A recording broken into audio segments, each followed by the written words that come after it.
Good morning, ladies and gentlemen. It is early Sunday morning, about 6 o'clock. On the 2nd of March of 2025. A lot of you have seen the dust-up that happened in the Oval Office on Friday. It has left many of us dazed and confused. What happened in there? Well, I know. And at this moment, I'm very concerned.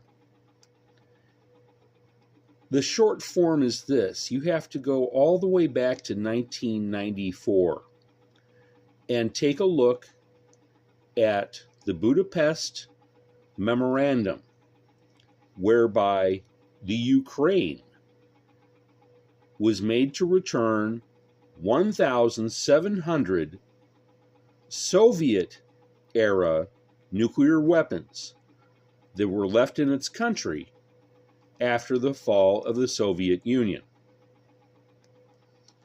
The United States, the Russian Federation, the Ukraine, and several other nations were signatories to the Budapest Protocol. In Section 3, of the memorandum, it says basically that none of the signatories could coerce Ukraine by economic measures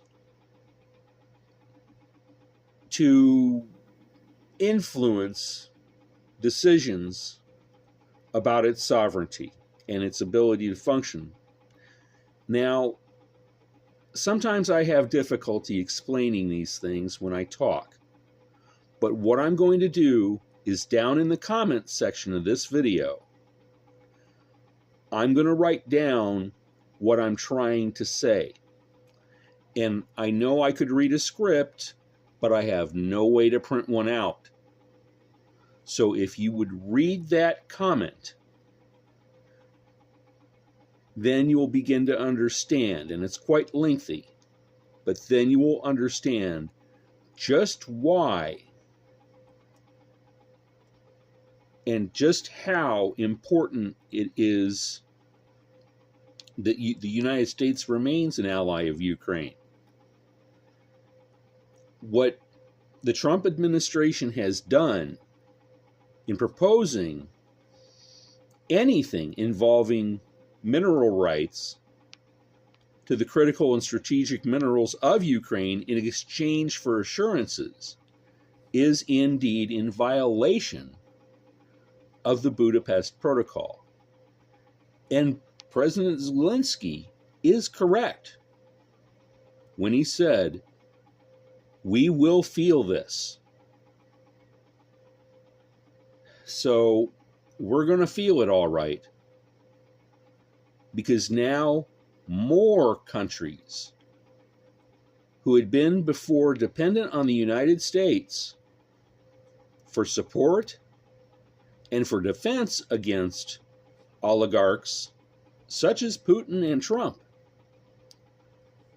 I'm afraid they're going to be trying to develop and will develop their own nuclear stockpiles, and this will lead to a more unstable world.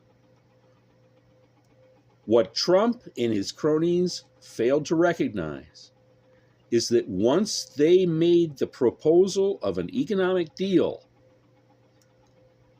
in order to extend the aid to Ukraine, not only was the Russian Federation in violation of the Budapest Memorandum, but now the United States was, and he, Mr. Trump, had thrown away his cards and behaved very badly himself, along with Mr. Vance and Mr. Rubio towards Volodymyr Zelensky.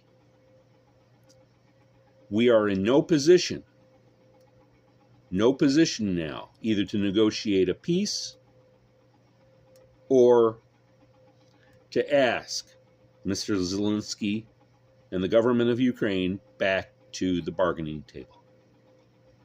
That's the way it really works in the rest of the world. And Mr. Trump had his cards, and he threw them away. And Mr. Zelensky knows it. So that's all I have this morning. I hope we can salvage something out of this. But I really, really fear that this thing is going to get out of hand, and eventually it may get to the point in the Pacific that something will happen, and we're going to be lucky if we live through it. God bless and Godspeed today. We'll see you around town.